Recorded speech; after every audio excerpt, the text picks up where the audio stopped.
네, 반갑습니다. 오늘은 어제 벌어진 6월 1일 지방선거 결과를 두고서 결과에 대한 분석과 향후 전망에 대해서 이 차재원 교수님을 모시고 이야기를 나누도록 하겠습니다. 이번 8기 지방선거 특징이 어디 있다고 보셨습니까? 아무래도 그러니까 지금 새 정부 출범 이후에 바로 지금 그 지방선거가 있었기 때문에 보통 뭐 지금 새 정부 출범 1년 이내에 벌어진 선거 같은 경우는 전국 안정론이 상당히 우위에 있을 수밖에 없는 일종의 그러니까 야당으로 입장에서 보면 기울어진 운동장입니다. 그럼에도 불구하고 이번에 야당이 상당히 참패를 했는데 거기에는 뭐 제가 생각했을 때는 이 지금 그런 구도상의 애초의 그런 문제도 있었지만 그거보다 더 큰 것은 결국 야당이 이번 선거에 임하는 상당한 나름대로의 전략의 판단 미스 이런 부분들이 가장 크게 작용했고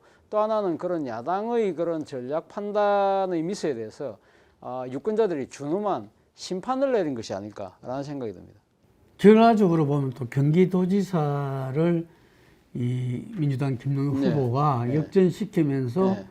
나름의 또 민주당한테 일정 정도 기회도 줬다. 그렇죠. 그러니까 만약에 그 경기도까지 국민의힘이 갖고 왔다고 한다면 완전하게 이 전국의 경중치가 기울 수 있는 상황이었는데 그나마 거의 0.1% 정도 차이로 민주당이 아주 신성을 함으로써 앞으로 재기의 발판을 마련할 수 있는 나름대로의 그런 정치적인 토대는 만들어놨다는 측면에서 상당히 이것도 또한 하나의 절묘한 민심의 선택이라는 생각이 듭니다. 그러나 경기도에서의 김동연 후보가 당선됨으로써 향후 민주당의 차기 대권 구조는 약간은 좀 미묘한 국면으로 흘러가지 않을까 하는 생각도 듭니다. 그 좀 전에 이야기한 이번 지방선거는 그 대통령 이 허니문 기간에 벌어지는 선거고, 네. 그래서 이 국정안정론 속에서 여당이 승리할 수밖에 없었는데, 이 야당이 이 정도 참패한 부분들은 어쨌든 간에 선거를 바라보는 네. 여러 가지 그 상황에 대한 오판 그렇죠. 있었다 이런 이야기를 네. 했거든요. 네. 그 제가 볼 때는 0.73%의 격차로 대선 석패, 네. 이것이 윤석열 대통령이 이 당선인 시절에 지지도가 자기 대선 지지도에 못 미칠 정도도 나왔었잖아요. 그럼에 의해서 상당히 그 야당에 착시 효과를 준 거 아니냐. 맞습니다. 민주당에. 네. 그래서 그것이 송영길 서울시장, 이재명 인천 계양을 출마로 네. 나타났지 않나 이렇게 보거든요. 맞습니다.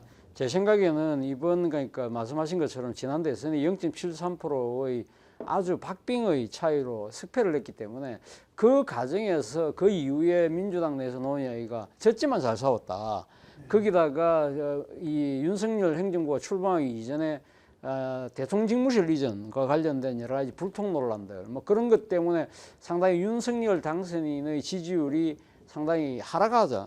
그러니까 민주당이 상당히 어떻게 보면 정치적인 반성과 당의 혁신보다는 오히려 좀 상당히 정치적 오만으로 행동을 하는 바람에 이번에 참패를 저는 갖고 왔다고 생각이 되는데요. 아까 말씀하신 거 대표적으로 지금 이 대선 패배에 가장 큰 책임이 있는 대선 후보 당사자가 대선이 끝난 지 불과 2개월 만에 선거에 나오는 정말 우리 정치사에서는 상당히 찾아보기 힘든 선례를 하나 만들었고요. 그리고 또 직전 당대표가 책임을 지고 물러났음에도 불구하고 그 직전 당대표가 딴 지역도 아니고 자신이 소속되어 있는 그 국회의원 그 광역 단위를 넘어서 다른 지역, 즉 인천의 국회의원이 서울시장으로 나오는 이런 모습을 보임으로써 사실 이런 부분들이 상당히 유권자들로 하여금 뿌리나게 만들었다는 생각이 들고요.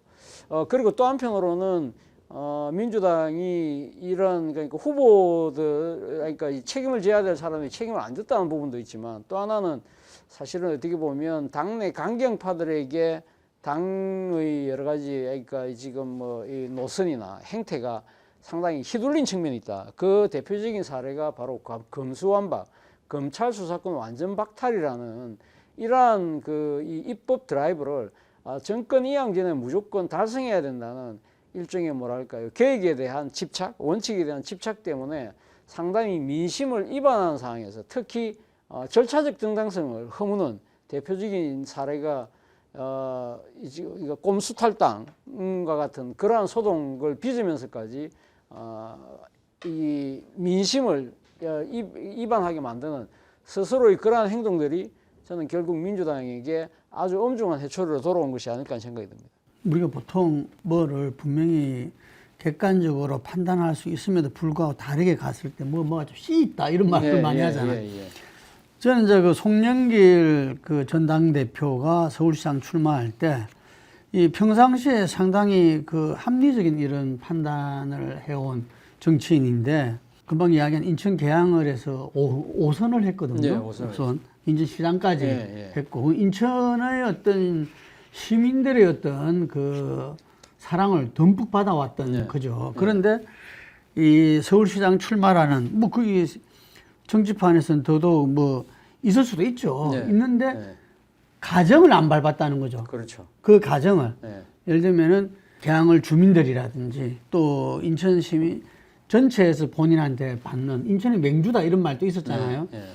그런 가정이 없이 제가 알기로는 그 지역 국회의원들 하고 만찬하고 이렇게 그 왔다고 이야기하는데 그 자리에서 그런 이야기를 했다는 거예요. 예를 들면은 자기가 서울시장 출마는 정말 당이 서울시장이 지방선거의 꽃인데 서울시장이 어느 누구도 지금 제대로 오세훈 시장이랑 그 게임이 안 된다고 한다.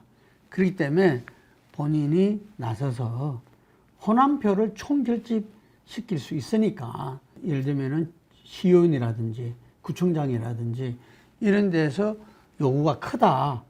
이렇게 이제 이야기를 했다고 합니다. 그런데 결과적으로 이렇게 보면은 이 본인도 압도적으로 졌지만 서울구청장이 24대 1에서 25개인데 24개가 민주당이 갖고 있다가 이번 결과는 8대 17이 됐어요. 맞습니다. 네, 8대 17이 됐는데 이 시의회도 국힘이 70석 이상을 차지하게 되고 그래서 이런 부분들이 뭔가 좀 쉬웠던 거 아닌가 이런 생각이 들고요. 근데 이게 이제 이어서 그때 보면은 그 전략공천위에서 컷오프를 시켰었어요. 컷오프 시켰죠. 시켰는데 비대위에서 바꿨잖아요. 비대위에서 바꿨는데 뭐 그때 그래서 지금 박지원 비대위원장 보고는 이제 그때 뭐 했냐 이런 이야기도 있고 한데 어쨌든 그때 비대위원들의 그거를 취소시키는 번복하는 데 있어 가지고 이재명 측의 어떤 역할이 있었다. 이런 이야기들이 있어요, 이게. 그런데 그거 이어지면서 불출마를 하든지 이재명 후보는 하고 전국 선거를 갖다가 지원을 하는 정말 0.73%로 국민들이 지지했던 사람 다시 호소한다든지 본인은 마음을 비우고 한다든지 아니면은 정면 돌파론으로 예를 들면은 이번에 벌어진 분당 선거가 보궐선거가 자기 성남시장 할 때 이겼던 지역이거든 본인은. 그래서 그런 정면 돌파를 하든지 둘 중에 하나였는데 인천 계양을이 처음에 말이 나올 때도 설마 했어. 대부분. 왜냐하면 계양을이 인천 전체에서 텃밭이 제일 좋은 데거든. 이거를 갖다가 이 양지를 찾아간다. 이거는 이재명의 히스토리하고도 안 맞고 본인의 이미지하고도 안 맞는 거죠. 그래서 많은 사람들이 거기에 대해서 의아하게 생각했는데 본인이 이런 말을 했어요. 이 정치인들은 경향상 좀 이길 수 있는 데를 가는 경향이 있다. 그 말 듣고 다른 사람 말하고 맞죠? 맞는 말이 틀린 게 아니라 이재명의 그 메시지로서는 정말 부적절하고 머리를 한 대 툭 맞은 것처럼 사람들은 아마 그런 느낌을 가졌을 거예요. 이게. 맞습니다. 그러니까 뭐 사실 이재명 후보가 사실 지난 대선 과정에서 자신이 상당히 많이 그러니까 이거 언급했던 정신이 노무현 정신이잖아요. 노무현 정신이 그러니까 이 상당한 이 불리함과 나쁜 결과가 예상됨에도 그러니까 정도로 간다는 거 아닙니까?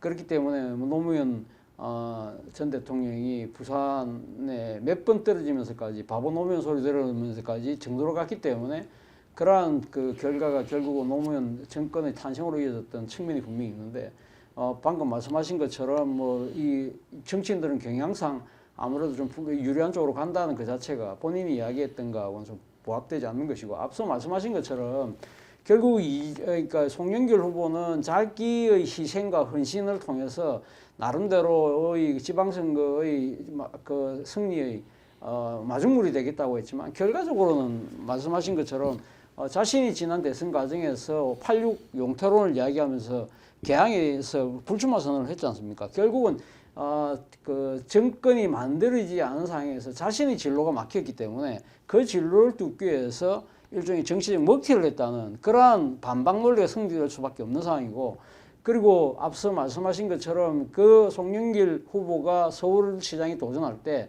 당의 공천관리위에서 미리 콜옵을 했는데 그것이 뒤집히는 과정에서 사실은 이재명 후보의 역할이 있었다는 것 자체가 뭐 확인은 안 됐습니다만 그러한 말이 나왔고 그것이 실제 이루어짐으로써 결국은 이재명 후보가 좀 유리한 지역인 개항을 출마하는 그런 상황이 되다 보니까 소위 말해서 두 사람 간의 밀락설이라는 정치적 프레임의 딱 그 함정에 두 사람이 갇히게 된 꼴이 됐거든요. 그것이 실제 그렇든 않든 간에 상당히 이런 정치적 위험수가 있는데도 그걸 갖다가 아무 생각 없이 두 사람이 그 길로 들어갔다는 그 자체가 저는 전략적 판단의 미스라는 겁니다. 그래서 제가 볼 때 이재명 후보도 선거가 시작되면서 굉장히 당혹했으리라 봐요. 네. 왜냐하면은 귀양을이라는 그 최고의 텃밭에서 출마해서 일단 당선은 그 보장된 가운데에서 인천시장 선거라든지 각 그 수도권 지역에 네. 뭐 서울도 포함해서 경기도 이 경기하고 인천은 본인이 수도권에서 지난 대선 때 이겼던 지역이잖아요. 경기도는 한 4.8% 이겼던 지역인데 그래서 그렇게 이렇게 할 수 있으리라고 생각을 했겠죠. 이게 그래서 우리가 보통 이런 전국 선거에 되면은 전국적인 지명도와 어떤 그 어필할 수 있는 인물이 이 지역구에 매달리지 않고 가야 된다 해서 그런 사람분들은 비례대표 1번을 주든지 그렇죠. 뭐 이런 경우가 많거든요. 그런데 이 지역은 그게 부응하는 이 지역이다. 개항을 그래 본 거죠. 그러니까 개항을 주민들이 뿔난 거죠. 그러니까. 맞습니다. 제가 뿔난 거니까 전혀 정치적으로 정말 신인이 다 할 수 있는 그 지역에서 몇 번 떨어진 국힘 후보한테 밀리는 여론조사 결과가 막 나오고 보니까 뒤에 발이 묶여버렸어요. 그렇습니다. 예. 너무 그러니까 유권자들, 국민들을 좀 만만하게 본 측면이 분명히 있다는 겁니다. 앞서 말씀하신 것처럼 사실 이재명 후보가 인천 계양을은 출마하는 것 자체가 명분이 진짜 사실 너무 약했거든요. 앞서 이야기한 것처럼 대선의 직전 대선에서 그러니까 지금 낙선한 지 두 달도 채 되지 않아서 정치적 재기를 도모한다는 부분에 있어서 상당히 문제가 많았고요. 그리고 또 너무 쉬운 지역에 지금 그러니까 이 쉬운 선택을 한다는 부분에 있어서 과연 이 대선 후보까지 했던 사람의 처신이 맞느냐는 이야기가 있을 수밖에 없는 것이고 그리고 정치적 연고라는 것 자체를 이 정치판에서 완전히 무시할 수 있는 그 요소는 아니거든요. 그렇기 때문에 그러니까 이 지금 그 인천 계양을에서 25년 동안 병원을 했던 국민의힘 윤영선 후보가 내세운 25년대 이재명 25일이라는 그러한 캐치프레이즈는 상당히 아프게 다가올 수밖에 없는 상황이었다. 그리고 또 무엇보다도 사실은 그 좀 더 유리한 지역을 그러니까 자신의 지역구라고 할 수 있는 성남 분당갑을 놔둬놓고 지금 개항을 해왔다는 부분에 대해서 떨어지려고 하니까 도망간 거 아니냐. 라는 그러한 또 정치적 프레임도 상당히 발목을 잡았던 것 같고요. 또 한편으로는 또 하나의 그 프레임이라는 것 자체는 결국 왜 두 달 만에 나왔겠느냐. 본인이 지금 대장동 의혹과 비롯해서 법인카드 사용하고 이런 부분들에 대해서 캥기는 게 워낙 많으니까 그런 부분들에 대해서 사법 처리를 염두에 두고 이걸 뭔가 지원하려고 하기 위해서 불체포 특권이라든지 이러한 것들을 이용하려고 하는 방탄용 출마라는 그런 프레임도 상당히 극복하기 힘든 하나의 요소였던 것 같습니다. 그래서 이제 마지막에 그 목표치를 갖다가 대폭 낮추게 되죠. 낮췄죠. 민주당이 그 이재명 후보 같은 경우는 수도권 한 곳만 이기도 승리다. 그리고 지도부는 이렇게 호남, 제주, 수성 네 군데만 수성하고 경합 지역 중에서 당시에 경기, 인천, 충청도 한 곳만 이기도 선전이다. 뭐 네. 이렇게 이야기해서 한 건 목표로 갖다가 낮췄어요. 그리고 이제 선거가 시작되고 사전 투표율은 높았잖아요. 네. 높았는데 최종 투표율은 50.9%로 지난 지방선거보다도 거의 10% 정도 네. 낮았어요. 이게. 예.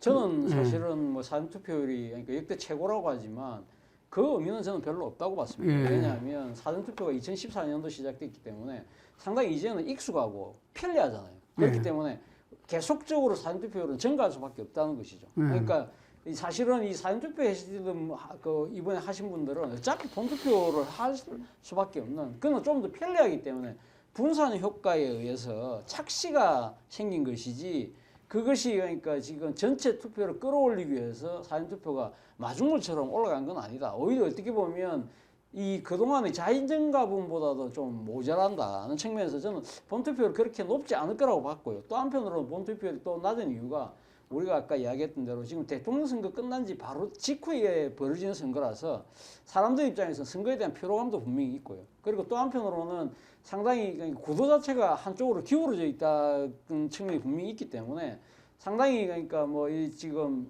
그 어떻게 보면 민주당의 지지자들 중에는 아 어차피 이번 선거 안 될 거야라고 해서 저는 민주당 지지자들이 상당히 투표장 안 찾았을 가능성이 높다.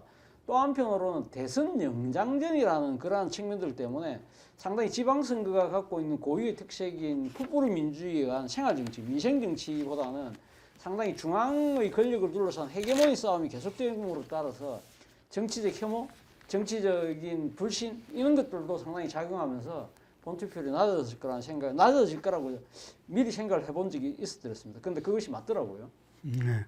지방선거 최종 결과는 강력단체장은 국힘 12, 민주 5, 네. 12대 5. 네. 지난 대선 때로 보면 10대 7이었죠. 네.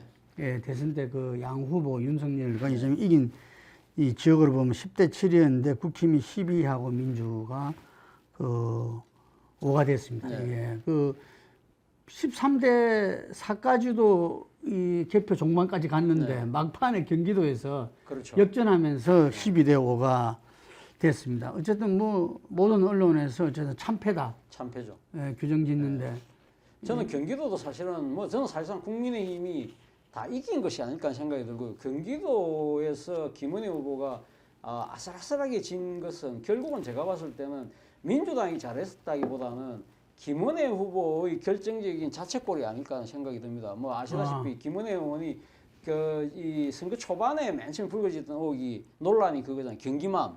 그러니까 자기는 경기도의 학부모라는 식으로 이야기했는데 알고 보니까 아들은 서울에서 학교 다니다가 미국에 뭐 지금 아주 유명 학교에 사립학교 유명 학교에 유학 갔다더라. 거기서 재동이 한번 걸렸고요.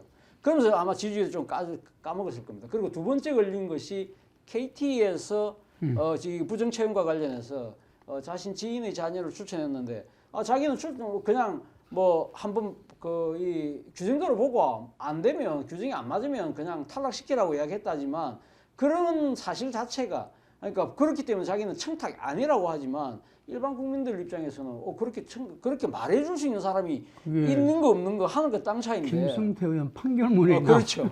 그래서 그런 부분들이 있고 근데 그것까지도 제가 봤을 때 극복이 가능했는데 네. 마지막에 그 재산 축소 신고 의혹 있지 않습니까? 예, 그 16억이죠. 예, 예. 근데 16억을 본인이 뭐라고 하냐면 실무자의 판단 착오라고 이야기했다거든요. 근데 그 이야기를 듣는 다수의 국민들은 야 16억이면 내가 평생 모아도 못 볼 재산을 자기는 실수로 누락할 정도라고 160만이 모르겠지만 예, 내하고 차원이 다른 사람이라고 생각할 수 있는 거고 또 하나는 저 사람 신뢰감이 있을까?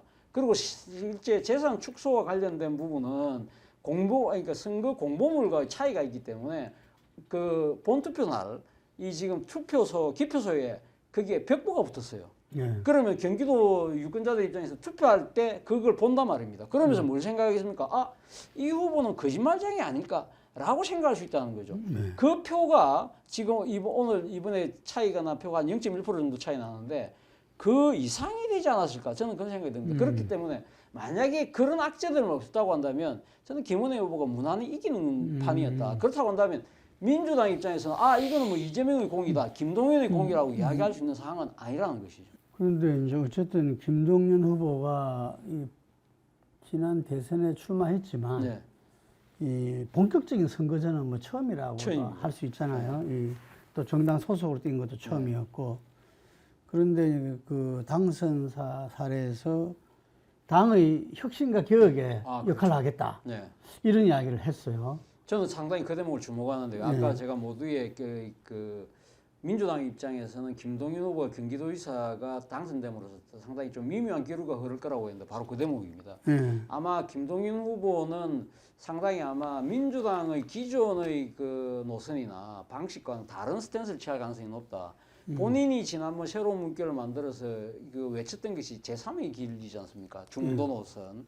그러니까 지금 거대 양당의 이런 진영 정치를 퇴파하자는 것이 그 김동연 당시 후보의 나름대로의 소신이었기 때문에 저는 이 부분을 상당히 강하게 강조하면서 자기만의 색깔로 경기도정을 이끌면서 아마 이 지금 김동연표 정치라는 것 자체를 아마 4년 동안 상당히 만들어 나가려고 노력할 것이다. 그 와중에 본다고 한다면 아무래도 그러면 경기도는 나의 정치 텃밭이라고 생각할 수 있는 이제 의원이죠. 의원과의 정치적 미묘한 갈등이 생길 수도 있고 아마 제 생각에는 차기 민주당 내에서의 대권 레이스에서 가장 강력한 이 양대 축으로서 두 사람이 자리할 가능성이 높다. 그런 측면에서 본다고 한다면 민주당의 그런 주류들이 김동연식 스타일의 정치를 어떻게 받아들일 것인가 이런 부분들에 대해서 나름대로 한 번쯤은 새로 고민하는 시간이 필요할 것이다. 그리고 또 예를 들면 지금 당장 8월 전당대회가 될지 아니면 좀 더 당겨질지 모르겠습니다만 지금 당권을 둘러싼 여러 가지 지금 부분에 있어서 아마도 제 생각에 이재명 의원이 아마 도전할 가능성이 상당히 높다고 보는데 그럴 경우에는 지금 거기에 맞서는 친문의 입장에서 기존의 친문 주류 입장에서는 어떤 식으로든 이동연 경기지사와의 연행이 불가피할 측면이 있다. 그런 여러 가지 합종 연행에 따라서 상당한 다양한 이 정국이 펼쳐질 가능성이 높다고 봅니다.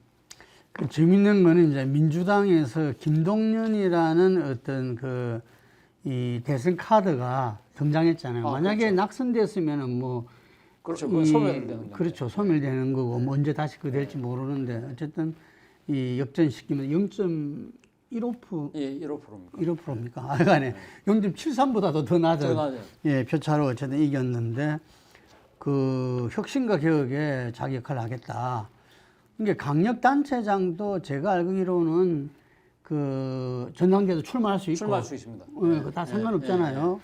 어떤 분이 부대표하고 뭐 이렇게 한 걸 제가 보기도 하고 했고 지난번에 염태영 서울시장이 최고위원 되기도 하고 그랬잖아요. 예. 그래서 그런 측면도 있을 수는 있는데 아직까지 강력자치 행정은 처음이니까 뭐 당장은 어렵겠죠. 어렵겠는데 어쨌든 간에 뭔가 그 민주당의 그 앞으로 차기 구도에 이 큰 영향을 미치리라고 보여야 되는데 이 똑같이 이번 선거를 통해서 국회에 다시 들어온 안철수 전 국민의당 대표가 제가 보면 안철수 의원이 이제는 실질적으로 이제 당에 들어가서 이 자기 구도를 이제 끌고 나가야 되잖아요.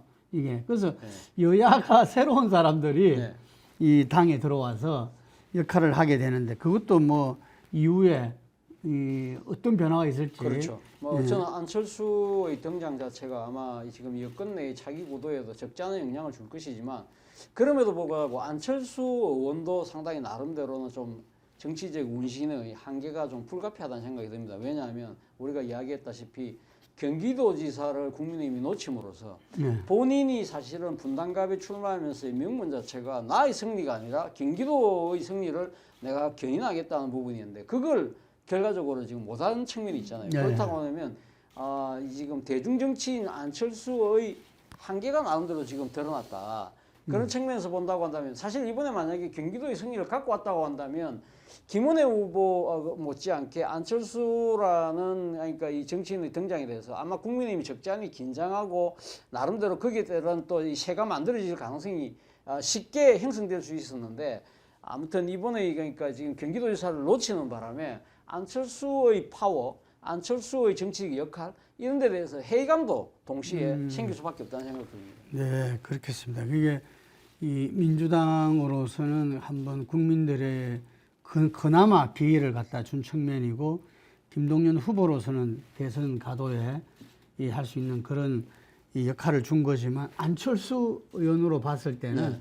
상당히 자기가 내놓은 명분이 실현되지 못하는, 그렇죠. 예. 어째 말하면 대중 정치인으로서의 파워를 못 보여준 예, 거죠. 예. 그죠? 맞습니다. 예. 근데 저는 또 하나가 우리가 이번 결과에서 봐야 되는 게, 강주 지역 투표가 37.7%였더라고요. 예. 그래서 그 이낙연 전 대표는 정치적 탄핵이다, 민주당에 대해서. 네. 이런 표현까지 썼어요. 사실은 뭐 민주당의 강주, 전남 같은 경우는 사실 새로운 인물이 아니잖아요. 강기정 그러니까 지금 전 의원이 이번에 강주시장이 당선됐지만, 사실은 강기정 전 의원은 4년 전에도 경선에 도전하려고 했던 그 인물인데, 사실은 결국은 민주당의 그런 텃밭이라고 할 수 있는 강주, 전남, 전북 같은 경우는 중앙에서 사실 나름대로 그러니까 상당히 인지도를 갖고 있던 사람들이 거의 정치적 낙하산식으로 내려와서 그 사람들이 새로운 인물인 양 교체되는 이러한 것들이 계속적으로 반복되는 부분에 있어서, 아마도 제 생각에는 그 지역민들 입장에서는 정치적으로는 상당히 지금 민주당을 지지할 수밖에 없는 상황이지만, 일종한 게 뭐랄까요, 정치적인 하나의 그런 여러 가지 아니 구속력 때문에 새로운 시도를 하지 못하는, 그래서 결국은 그것이 지역의 발전으로 이어지지 못하고 지역의 혁신으로 이어지지 못하는 그런 측면을 아마 이낙연 대표가 안타깝게 지적한 것이 아닐까 생각합니다. 저는 충분히 귀담아 들어야 될 대목이라고 생각합니다. 그 발언 중에서 책임지지 않고 남 탓 돌리는 거야말로 국민들이 가장 질리는 정치 형태다, 이렇게 말을 했어요. 그거는 꼭 호남뿐만 아니라 저는 뭐 지금 그러니까 이번에 이재명 후보 염두에 둔 발언이다, 뭐 이렇게 보이네요. 나오는데, 어쨌든 간에 그 민주당으로 보면은 이재명 의원이 또 향후 이렇게 도전이 가장 주목받을 수밖에 없다고 생각하거든요. 당선 소감에서 엄중한 질책은 겸허히 수용하겠다면서도 좀 더 혁신하고 새로운 모습으로 기대에 부응하도록 최선을 다하겠다고 그랬어요. 그래서 제가 볼 때 이거는 전당대 당대표에 출마한다는 이야기겠죠. 저는 뭐 할 가능성이 좀 더 높지 않을까 싶습니다. 안 그러면 이렇게 빨리 그러니까 등판할 필요가 없었는데, 사실은 의원 배지보다 더 중요한 건 저는 야당의 당 대표라는 생각이 들거든요. 사실은 야당 대표를 그러니까 지금 이번 그러니까 지방선거를 패싱하고 바로 갈 수도 있었는데, 그 아무튼 자기는 뭐 배지를 달고 아마 가는 거라고 생각을 했을 것 같은데요. 지금 이번에 사실상 민주당이 참패를 하고 난 뒤에 이재명 의원이 어떠한 선택을 할 것인가 상당히 주목되지만, 제가 생각했을 때는 여러 가지 이 지금 서두는 양상, 그리고 또 지금 자신을 조여오는 여러 가지 사법 리스크들을 봤을 때는 아마도 지금 금배지 플러스 알파로 야당의 대표라는 간판도 상당히 아마 절실히 필요하지 않을까 생각이 듭니다. 근데 문제는 이재명 의원이 조기 전당대회에 만약에 지금 8월 이전에 땡겨서 조기 전당대회를 할 경우에 상당히 나서는 순간부터 민주당 내의 아마 정치적인 갈등과 대립이 상당히 심해지지 않을까 생각이 듭니다. 이현호 의원이 뭐 오늘 페이스북에서 해서 뭐 언론에 상당히 많은 보도가 됐는데 정면으로 책임을 묻고 있더라고요. 예, 하여튼 간에 그동안은 민주당이 좀 조용했잖아요. 잠잠했고, 문재인 정부 5년 동안에. 그렇죠. 원팀 원팀 정신으로 해가지고 그랬는데, 뭐 이제는 지금 그럴 때가 아니라고 이제 다들 판단하는 것 같고. 각 계파별로 제 생각에는 각자 도생의 그러한 상황으로 이제 펼쳐질 가능성이 높은데, 자칫 잘못하면 제가 생각에 최악의 경우는 분당도 될 수 있겠다는 생각도 듭니다. 그러다가 또 나중에 뭐 이제 다음 대선 때는 만날 수는 다시 뭉칠 수는 있겠습니다만, 상당히 지금 그러한 이 계파 간 나름대로의 불신과 갈등이 눈에 보이지 않는 것 이상으로 커지고 있는 양상인 것으로 저는 전해들었습니다. 그러니까 서울과 경기에서 뭐 전체적인 것도 그렇지만 어쨌든 기초단체장 그리고 지방의원절에서 상당히 무너졌잖아요. 이게 그래서 제가 볼 때는 이제 그 국회의원들의 생존권 차원에서라도 아마 이번 전당대회를 바라보고 하지 않을까. 또 그것이 국민들한테 민주당의 새로운 그 혁신의 모습으로 네. 갈 수도 있는데 굉장히 이번 전당대회가 그 또한 하나의 관건이라고 봐요. 뭐 일부에서는 이게 이 하루 이틀에 될 문제가 아니다. 4년, 5년을 내다보고 해야 된다. 그러지만 어쨌든 간에 이 현실을 무시할 수는 없으니까 당대표가 누가 되느냐. 또 당권을 갖다가 이 주류와 비주류가 지금까지 주류 일색으로 가는 것이 아니라 6대 4라는 우리 황금 비율이 있잖아요. 우리 정치에서 그동안 보여줬던 그런 비율로 이 서로 간에 말하자면은 당 내에서도 민주주의적인 협치를 하는 거죠. 이게 그런 부분들을 보여줄 수 있느냐. 아마 이 지금 제가 볼 때는 민주당 의원들이 개파를 떠나서 이제는 그냥 이렇게 따라가는 강물이 흐르면 그냥 그게 가는 이게 아니라 자기들 생존권 차원에서 좀 세게 붙지 않을까 생각이 듭니다. 맞습니다. 뭐 과거 그러니까 민주당이 정권을 빼앗기고 야당 시절에 상당히 당내의 개파 간 갈등이 심했지 않습니까? 우리가 대표적으로 아는 것이 2015년도에 결국은 새정치민주연합 시절에 소위 말해서 구동교도 경계를 중심으로 해서 결국 호남 세력이 떨어져 나갔던 그러한 상황을 우리가 다 기억을 하고 있지만 그 뒤로는 뭐 이 2016년도 정권을 창출하고 나부터는 상당히 원팀의 한 단일 목소리를 냈지만 이제는 일종의 뭐랄까요, 그러니까 지금 헤게모니를 놓친 상황에서 다음 헤게모니를 누가 잡을 것인가에 대한 일종의 구심점이 만들어지는 않은 상황이기 때문에 그 구심점이 형성되기까지는 상당한 아마 치열한 아마 내부 전투가 불가피해 보입니다. 비대위도 잠깐만 언급을 하자면은 이제 지금 비대위는 오늘 아침에 비상회의 속에서 총사퇴를 했잖아요. 그러면서 박홍근 원내대표가 이제 대행이죠, 대행 체제로 해가지고 전당대회를 준비해야 될 것 같은데 실제로 이 전당대회 준비 전에 새로 구성되는 비대위가 대선 평가, 문재인 정부 평가, 지방선거 평가를 담당할 수밖에 없잖아요. 그렇죠. 저는 이 부분이 굉장히 중요하리라고 중요합니다. 보기 때문에 비대위원장도 상당히 중요하다. 그런데 외부에서 이렇게 모셔올 가능성은 거의 없는 것 같아요. 그 외부에서 모셔온 경우가 간혹 있었지만 그 외부에서 모셔온 비대위원장들이 뭐 지금 민주당뿐만 아니라 과거 국민의힘이었던 뭐 자유한국당 이기에도 보면 외부 인사들이 모셔와갖고 사실상 덜러리가 되는 그런 경우가 많았잖아요. 그렇기 때문에 아마 민주당의 입장에서는 상당히 내부의 사정을 잘 아는 사람이 모셔야 된다고 생각을 하고 있지만 사실 과거 민주당의 비대위원장 전문적으로 하셨던 분이 문희상 전 국회의장인데 그런 탁월한 나름대로의 타협과 이 조정의 그런 뭐랄까요 이 지금 상당한 능력자들이 과연 지금 누가 있을까? 저는 사실 지금 당장 머리에 떠오르는 분이 그렇게 많지가 않나요? 아니 근데 그 전에도 문희상 전 의장님이 거론됐었어요. 됐는데 건강이 안 좋다라는 반론이 있었는데 한쪽에서는 건강 괜찮다 이런 이야기 있었거든요. 최근에 어디서 제가 어디 인터뷰 보니까 상당히 되게 건강해 보시던데. 그러니까 그걸 좀 저하는 쪽에서 건강이 안 좋다 이런 이야기를 했는데 그게 아니면 지금 적임자인 것 같아요. 근데 이제 본인이 앉아 지금 그러니까 국회의장하고 정계 은퇴를 했다고 생각하기 때문에 저는 그러니까 마다한 걸로 알고 있는데 모르겠습니다. 그러니까 건강이 허락되고 간다면 저는 사실 고원투수로는 그만한 분이 없지 않나 생각이 듭니다. 솔직히. 네, 다음은 이제 결국 이번 지방선거 결과 가장 큰 이득을 본 사람은 윤석열 대통령이죠. 윤석열 대통령이 사실 정치 이력도 검증되지 않은 상태, 정권 교체가 10% 이상, 15%까지 차이 났음에도 0.73%로 겨우겨우 이길 수밖에 없는 거는 윤석열 후보의 한계였죠. 아까 맞습니다. 김은혜 후보의 한계로 뒤바뀌었듯이 윤석열 후보, 윤석열 대통령이 한계였는데 지금 그 이후로도 어쨌든 간에 출범 이후에는 지금 전국 안정론이 조금 이렇게 높게 나오지만 이 사실상 지금 국회 권력이라든지 이런 부분들에서 상당히 힘든 거죠. 그래서 이번에도 한동훈 법무부 장관의 인사 시행령을 고쳐서 했더라고요. 법으로 통과하려면 어려우니까.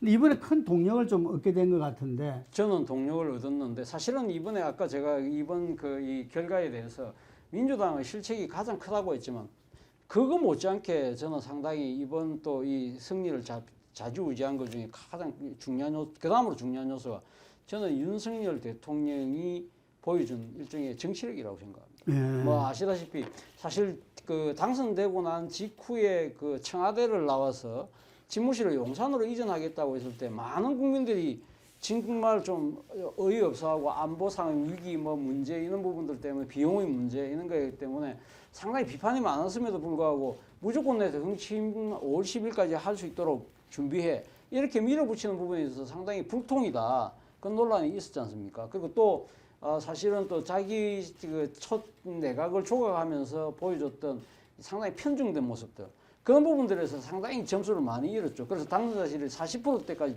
지지율 떨어졌지만 그렇죠. 그 이후에 지금 보여주고 있는 모습들은 상당히 나름대로 정치적 감이 탁월하다는 걸 저는 느낍니다. 예를 들면 용산으로 집무실을 이제 이전을 해서 결과적으로 청와대가 개방되면서 청와대가 지금 몇십만 명의 국민들이 지금 찾으면서 가장 핫플레이스가 되면서 많은 사람들이 그 이야기를 하거든요.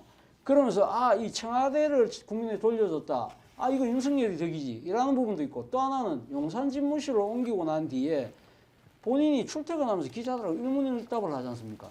이거는 완전히 새로운 모습이거든요.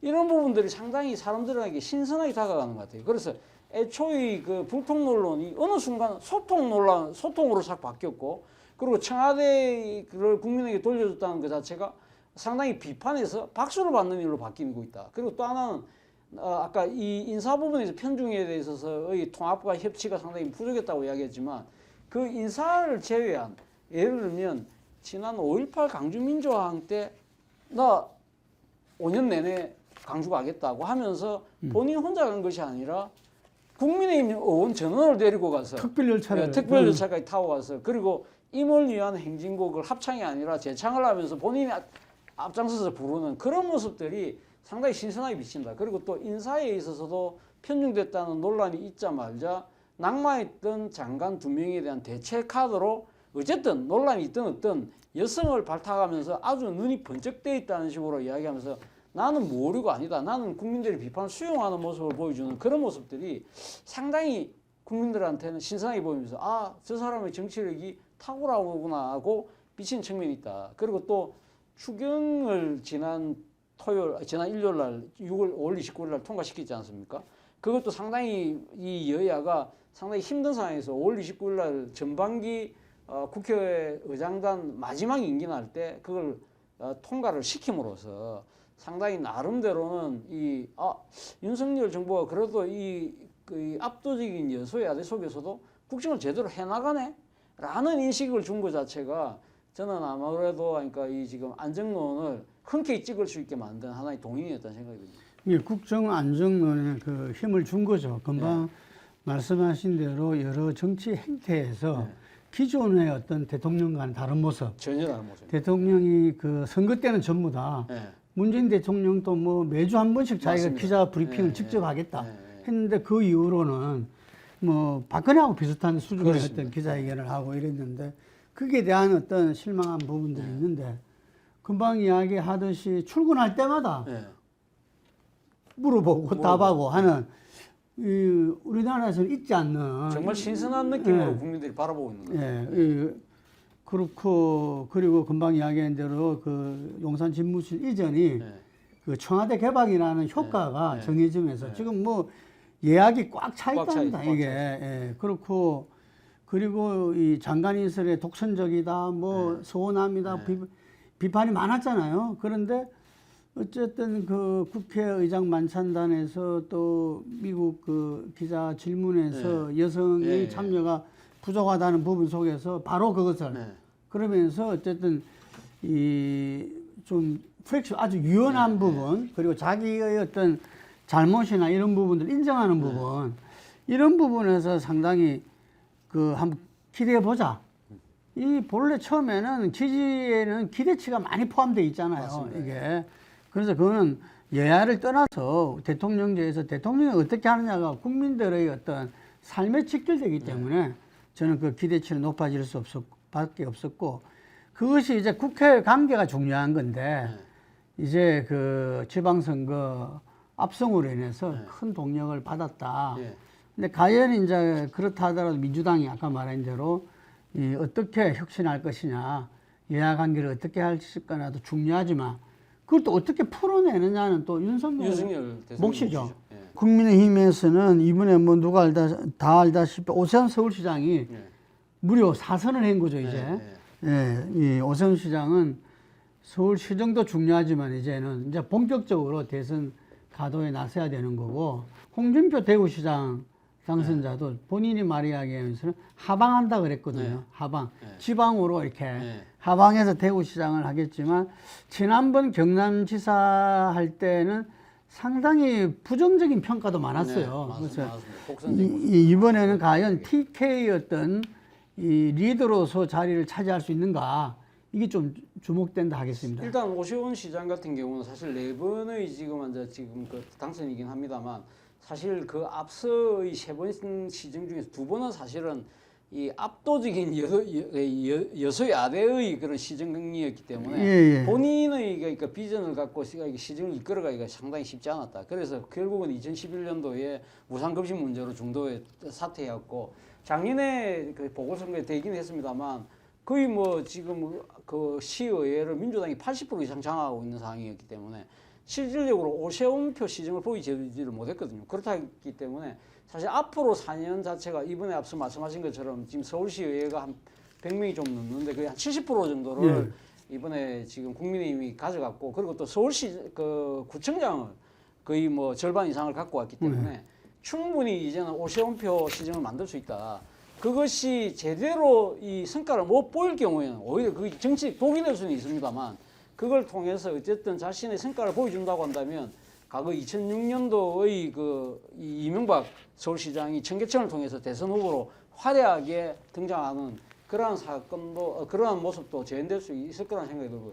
또 한편으로는 지금 홍준표 대구시장 같은 경우는 어쨌든 자신은 정치 재기할 수 있는 분명한 발판을, 든든한 발판을 만든 건 사실인 것 같습니다. 그 중에서도 특히 이 지금 보수의 텃밭이라고 하는 대구를 잡았기 때문에, 지난번 대통령 경선에서 민심에서는 앞섰으면서도 불구하고 그 당심이라면 결국 보수의 지지표인데, 그 보수의 심장이라는 대구를 장악을 했기 때문에 본인 입장에서는 이제는 당심까지 확보할 수 있는 좋은 기회를 가졌는데, 문제는 본인 스스로 이야기하는 독고다이 스타일이 너무 이렇게 이 정치적인 오만이나 독성을 비칠 경우에는 그것 또한 자칫 잘못하면 정치적인 독이 될 수 있다. 그걸 얼마만큼 잘 좋아하느냐가 숙제인 것 같습니다.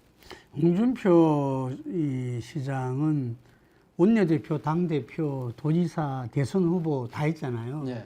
다 했음에도 불구하고 항상 이 비주류 이미지가 있었어요. 네. 대구에서도 말하자면은 이제 그 시대의 분들한테는 예를 들면 뭐 경북고등학교라든지 뭐 이런 부분들이 그렇죠. 하나의 주류를 형성하는 그 사회. 이런데 본인은 그 영남고등학교를 나왔거든요. 이게. 그리고 고대를 나왔는데, 그러다 보니까 항상 이렇게 비주류의식이 있었는데, 이번 기회야말로 금방 이야기한 대로 TK에서 자기가 주류로서 그 지지를 갖다가 모아내느냐, 이게 아마 이 자기 대권 가도에서는 제일 중요한 거죠. 그래서 하방을 결정한 것 같아요. 맞습니다. 그래서 제가 생각했을 때는 홍준표 의원이 홍준표 시장이 작년에 그 경선에서 떨어지고 난 뒤에 대구로 내려가서 대구시장에 도전한 부분은 아마 자기를 염두에 두고 했다고 한다면 저는 신의 한 수가 아니었나 생각이 듭니다. 경선 떨어지고 얼마 안 해서 제가 잠깐 뵀거든요. 점심을 했었는데, 거기서 전혀 이렇게 이 선거에 낙선한 사람의 표정이 아니고, 이 자기가 이렇게 정치하는 동안에 젊은 층의 지지를 얻을 줄은 이렇게 몰랐다. 뭐 이렇게 하면서 굉장히 오히려 기뻐하시더라고. 큰 성과다. 그러면서 하방을 이야기했거든요. 그렇죠. 그때 젊은 층들의 지지를 얻어냈던 거는 상당히 대한민국 정치 현상에서 상당히 독특한 하나의 사례인데, 누구보다도 꼰대로. 그렇죠. 근데 그 꼰대라는 측면도 있지만 그분의 특별한 장점이 탁월한 이 뉴스에 대한 이 감각과, 그리고 탁월한 이 조능력, 이런 부분, 순발력, 이런 것들이 상당히 빛을 발한 하나의 대목인데, 모르겠습니다. 앞으로 지금 이 시정을 하면서 과연 젊은 세대라고 이 교류를 통해서 아까 이야기했던 독고다이로 표현되는 이 꼰대 기질을 얼마만큼 억누르느냐가 관건이 될 것 같습니다. 제가 그때 이제 그 젊은 친구들한테 물어보니까 솔직함이 좋다 그러더라고요. 솔직함이. 사람들, 본래 우리 정치는 둘러서 이야기하든지 다른 이야기를 하든지 이런데 솔직하게 그냥 이 다이렉트로 이야기를 해버리니까 그게 상당히 좀 믿음이 간다. 예. 이런 이야기를 하더라고요. 뭐 홍준표 지금 시장은 저도 기자 시절에 몇 번 만나봤지만 상당히 이 지금 그때 당시 그 의원이나 공직자 출신의 스타일하고는 다른 정말 좀 약간은 좀 이 시정의 이 단어들을 사용하면서 하는 부분들이 당시 그 불과 한 30년 가까이 됐습니다만 그때도 상당히 신선했습니다. 신선했는데 지금도 여전히 그런 것들이 젊은이들한테 신선하게 들리는 모양이에요. 그러니까 뭐 지금 윤석열 정부 초기지만 어쨌든 지방선거를 통해서 오세훈, 홍준표 시장들이 부각이 되고 뭐 박형정 부산시장도 뭐이 저는 충분히 충분히 자질이 있는 분이고 있다고 보여지고 아마 부산시에서 이번에 2030 뭐 지금 엑스포 유치하고 부산을 좀 획기적으로 변화시키고 나면 틀림없이 아마 대권에 도전할 수 있는 자질과 역량을 갖추고 있는 분이기 때문에 이명박 때 그 대선 프레를 짜고 맞습니다. 그 진행을 한 사람 국정 운영에서도 중심에 있었고 맞습니다. 하기 때문에 이 충분히 그럴 가능성이 높다고 보여지고요.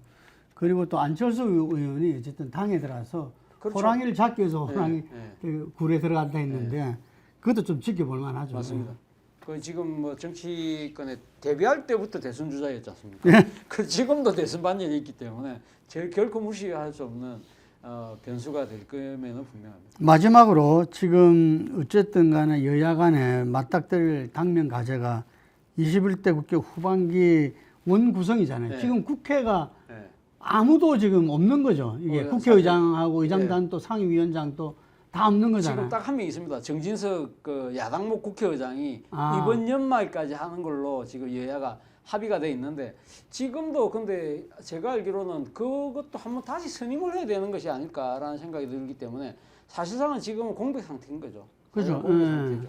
공백 상태인데 저는 원구성과 관련해서는 저는 민주당이 이번에 법사위원장을 해야 되겠다고 이야기하는 것 자체가 저는 상당히 좀 무리하다는 생각이 듭니다. 왜냐하면 사실은 뭐 본인들이 그러니까 지금 법사위원장을 하는 이유가 결국 야당이니까 견제를 하기 위해서 한다고 하는데 지금 법사위원장 안 해도 지금 각 상임위에 다 가반수가 다 지금 민주당인데 그 민주당이 동의하지 않는 어떠한 법안이나 안건이 통과할 수 있습니까? 거기 통과해서 법사위에 갈 수 있습니까? 못 가지 않습니까?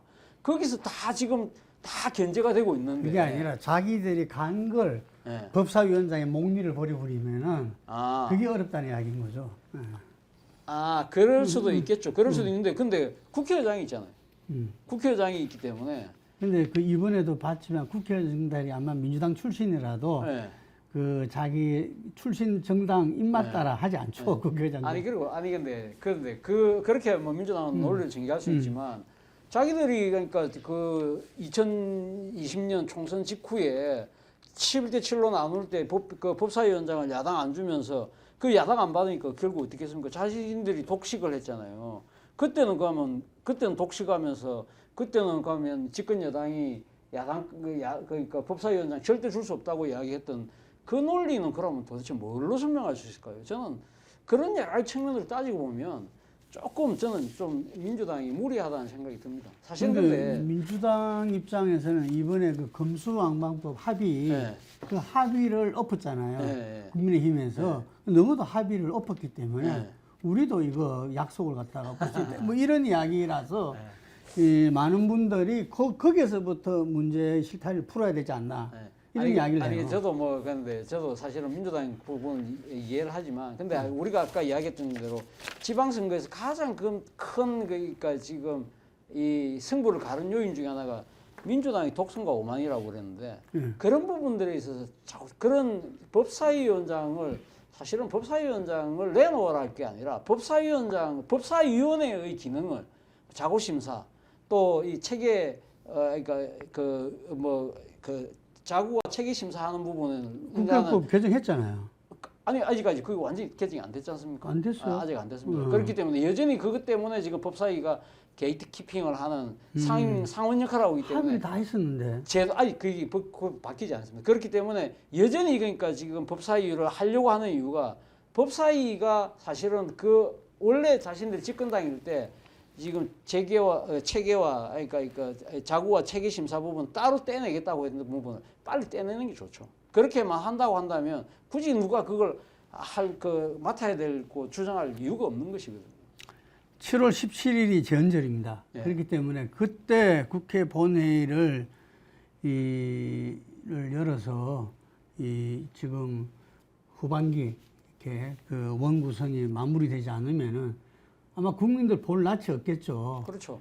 지금 초기에 공방전에 이렇게 지켜보겠지만 지금 국회법이 바로 그러니까 국회 원구성이 계속 이제 지연되기 때문에 국회법에는 예를 들면 이 선거 총선이 끝나고 나서 국회가 임기가 시작되고 난 7일에는 무조건 국회 본회의를 소집해서 연장자가 국회 본회의를 주재를 해서 의장단을 구성하기도록 명시적 규정을 하고 있습니다. 규정을 하고 있는데 그게 뭐 그걸 위반한다고 해서 뭐 가벌 사항이 있는 게 아니기 때문에 상당히 그걸 무시하고 있지만 그런데 만약에 7월 17일까지 간다고 한다면 지금 거의 6월 한 달은 그대로 공신다는 소리인데 이 지금 엄중한 시국에 국회가 그럴 수 있을까요? 저는 그렇게는 흘러가지 않지 않을까.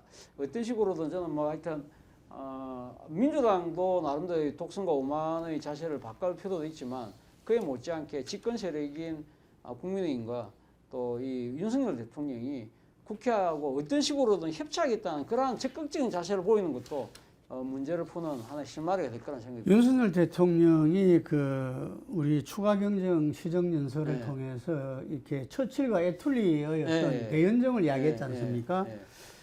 정말 그 말은 사람들한테 큰 기대를 갖게 하는 맞습니다. 건데 그 말로 끝날 게 아니라 실제의 모습을 보여줘야 되는 거 아니냐. 아마 국민들이 볼 때는 법사위원장을 양보하는 척에 네. 이 점수가 더 가지 않을 수 없다. 네. 그거 보는데 어쨌든 이 여소야대에서 윤석열 대통령이 이렇게 용단을 내려가지고 뭔가 문제를 푸는 그 협치 시작 아니겠습니까?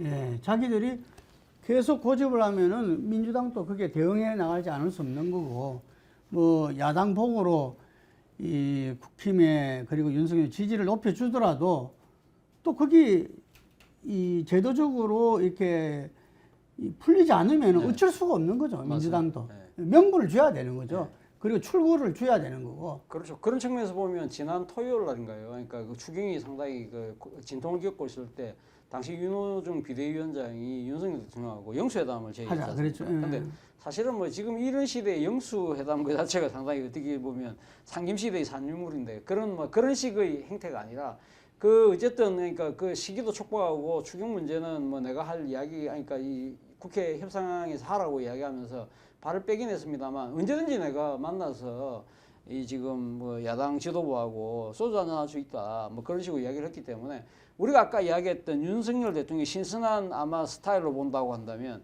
아마 협치를 위해서도 우리가 전혀 보지 못한 새로운 하나의 장면들을 만들어 나가지 않을까라는 조심스러운 기대는 갖고 있습니다. 민주당도 이제 새로 구성되는 비대위와 비대위원장의 새로운 변화의 모습을 또 기대해야 되겠죠. 그러니까 너무 강경파들에 의해서 그러니까 지금 장악되는 그러니까 정당 그리고 또는 팬덤에 의해서 좌지우지되는 정당이 아니라 국민의 목소리와 국민의 눈높이에 맞추는 저는 대중정당이 돼야 된다는 부분은 분명하기 때문에 그를 위해서는 민주당의 혁신과 자성은 분명히 있어야 된다는 생각이 듭니다. 네, 오늘 여기까지 우리가 지방선거 결과를 보고 여러 가지 분석과 전망을 해봤습니다. 감사합니다.